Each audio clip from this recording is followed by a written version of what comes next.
Okay, next up is The Girl Who Played with Fire. This is the sequel, well, yes, already, to The Girl with the Dragon Tattoo Trilogy, a film that I heavily praised not so long ago. And this is the second installment, of course. Now, maybe it's because this trilogy is foreign and feels smarter that it's just easy to enjoy, and that this doesn't seem to have that Hollywood feel despite having some Hollywood stylistics to its filming. But it just still doesn't feel that way. I gotta say that, for some reason this series feels more intellectual than the Dan Brown, whole, Dr. Langdon trilogy, or the Da Vinci Code trilogy, if you want to call it that. And, even though both of these series offer like a similar, I should say, light escapist entertainment disguised by the darker subject matter, but either way, there's just something more sophisticated about this trilogy here. Now, on the surface, there's not a lot separating the two series, but really, if you just dig deeper, it's just easy to find. Now, of course, the Dan Brown trilogy so far has been easily enjoyable, but nothing I would call outright mind-blowing. And I gotta say that it really shows in this film. Now, Dragon Tattoo had something that the Da Vinci Code did not, and that was, richly drawn and engrossing lead characters. Now, not to say Tom Hanks wasn't born to play Robert Langdon, which he was, but still, it seems that the character's lacking something extra that really needs to give that movie that extra oomph, you know what I mean? But here we go. Either way, now this is a film that, again, blew me away. The first film blew me away. I was expecting nothing. I had heard nothing, absolutely nothing about the Girl with the Dragon Tattoo. And when I saw it, I was completely and utterly mesmerized.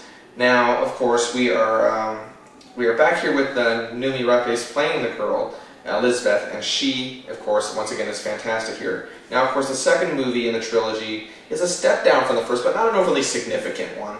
But both the lead characters and the actors who portray them are, of course, managed to make the film a watchable, worthwhile experience, even though sometimes it's bogged down in some circumstances. Now, The Girl Who Played with Fire picks up a year after the events of the tattoo story. Elizabeth has returned to Sweden after a year of traveling, only to find out that she's been accused of the murder of 3 people killed. Sorry, you got lost there for a second.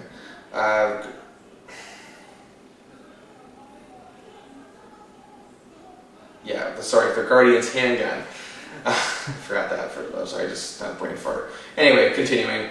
Of course, her fingerprints are on it, and this is because Elizabeth threatened, her guardian, with the pistol after he failed to keep the proper records, as she had blackmailed him to do in the first movie. That after he had, But soon she finds herself in the middle of a sex trafficking scandal, one which was initially uncovered by 2 young researchers working for Blomqvist Millennium magazine, a scandal that would expose many of these high in the government with engaging in, of course, horrid acts. Elizabeth goes on the run while Blomqvist attempts to clear her name, an investigation that leads them towards somewhat weird, ridiculous, yet predictable villain, and it just doesn't really do much for this film. Now, in addition to the gripping but awkward chemistry between Blomqvist and Elizabeth that has developed over the course of the first film, the two only share one scene here in the second film. And, while I may say it is an awkward chemistry, it's chemistry nonetheless, and I think that's what the whole point is. It's supposed to be a little awkward because they're not used to dealing, they're dealing with each other under, insane circumstances, which it's realistic at least. While, of course, Blomqvist continues his affair with the publisher of the Millennium, which was only hinted at in the first film, but that's just another main plot point. But part of the problem with this film, and it's only one of the very few problems, is that, despite the villain, is that the problem is Larson's need to continue using the same characters from Elizabeth's backstory, and again, it's too much of a recurring theme in this film. That said, however, this film still was just unbelievably captivating with the way it all comes together from a complicated story. And I loved watching it. It's just one of those films you cannot take your eyes off of. The problems are merely minor. I may have made them sound major, but they are really not.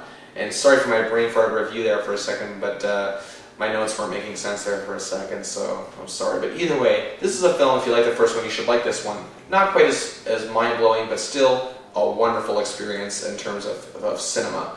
I give The Girl Who Played with Fire 4 stars out of 5.